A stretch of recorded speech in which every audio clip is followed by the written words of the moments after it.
My question's pretty simple.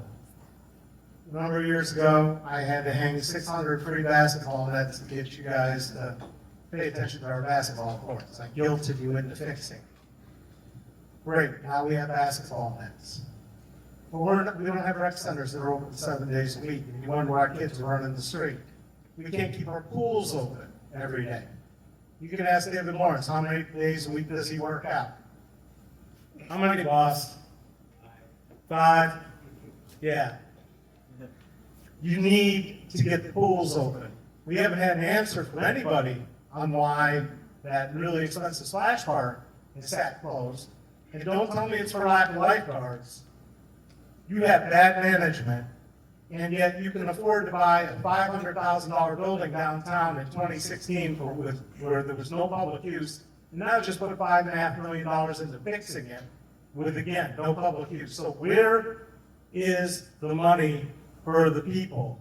You closed our only outdoor pool. You filled it in.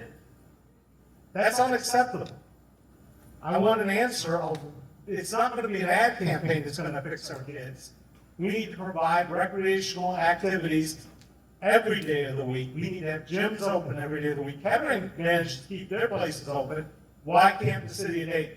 Don't say it's money, because you have money for that building downtown. Don't say you have money for development, and you don't have money to keep our pools open and our stuff ready. Thank you. First of all, Mr. Esrati, I really appreciate your advocacy for the parks. We ran in the campaign in 2011, and I really appreciate the work that you did in those spaces. And we talked about that a lot. And we look at the situation in terms of recreation, in terms of what we need in the city of Dayton. And I came here with a dream. But I was the lobbyist that lobbied for building all new schools in the entire state of Ohio, Senate Bill 272. And that also caused Dayton to fall into that process as well. So all the new schools that you see in Dayton, I was a part of that. I was also a part of getting that levy passed in 2003 to make that happen as well.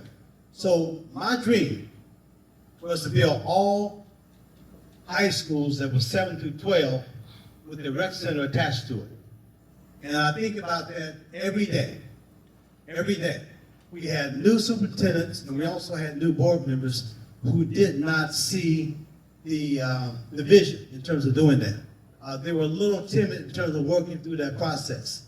And I think, like you, recreation, I act like I'm 12 a lot of times as a kid, and I was a coach for a reason, because of working in those spaces with young people and seeing them develop through those work skills that they develop while they're playing. When I look at where we would be if we had a rec center attached to every one of our high schools. I was the lobbyist that was kicked out of John Husted's office in Columbus because I wanted to build a new Belmont High School on this new lot in exchange for tearing down the old Belmont High School and also tearing down the mental health center that was there. So that school was there because of efforts that we put together at the time that I was working for Dayton Public Schools. When I think about those kinds of things, that kind of vision, I didn't know I was going to be mayor then. Didn't have a thought, didn't have a clue. But the aspect of looking at how we function together as a team to make good things happen in the city of Dayton. I appreciate your coming down to the city, talking about doing work with the pools. We did fight hard to try to get more and more lifeguards. Because we don't have a lot of kids who are swimming right now, the aspect of finding more and more young people qualified to be lifeguards is more and more challenging than what we want it to be. Yeah, I cried when they had to do Mallory Pool.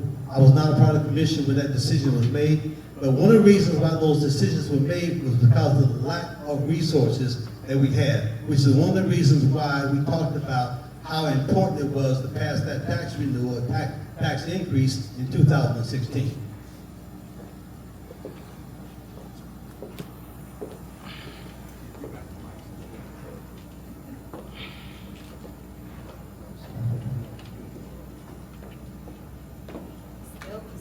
Still in ground form, Mayor. Still in ground form. The only thing that I wanted to add in regards to the recreation center, so You know, the mayor has just mentioned, our current serving mayor has mentioned his work that he was able to accomplish during his time serving as serving on the superintendent, serving with the school board. Thank you so much. But that doesn't, we have to really talk about where we are right now. The mayor is responsible, and he will deny this, that he is solely responsible, along with some of my city colleagues that are currently on the commission today. They are responsible for many of the closing of our recreation centers. They are also responsible for the dismantling of the priority boards, a 40-year-old world-renowned citizen participation vehicle that was, again, praised by many in-state, out-state, across the country. He's also responsible for the closure of Meandering Golf Course. So when you look at his record and where we are today, he is not answering the call of duty and what we need to really do in terms of moving the needle in the city of Dayton. What I am asking people to do this election cycle in the next 15 days is to usher in a new generation of problem solvers. We have a number of challenges. We've already spoke to that, right? But now it's time for us to think outside of the box and to do the work that is so desperately needed in the city of Dayton. I have the knowledge, the experience, and the heart to do that work. And I want to do that work in serving as the next city of Dayton mayor. So I ask for your vote.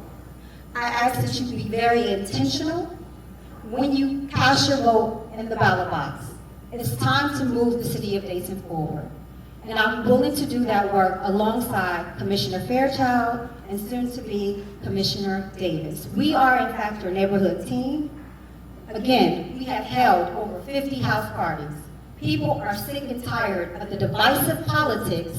They are tired of it. They want to know that people are serving to help them, not themselves, not to the wealthy donors, but those who are willing to do the work. And you have that with me serving as mayor, Commissioner Fairchild, and soon to be Davis. I do believe now is the time we're going to turn this over to our commission candidates because we are well past the hour. But I do thank the Neighborhood Association. Thank you all for coming out this evening. Thank you for your time. And I'd also like to thank our wonderful staff of the Low Ride Recreation Center, our Youth and Recreation Department. They do an awesome job with all of the great work in the city of Dayton. So thank you for hosting. I really appreciate the opportunity. So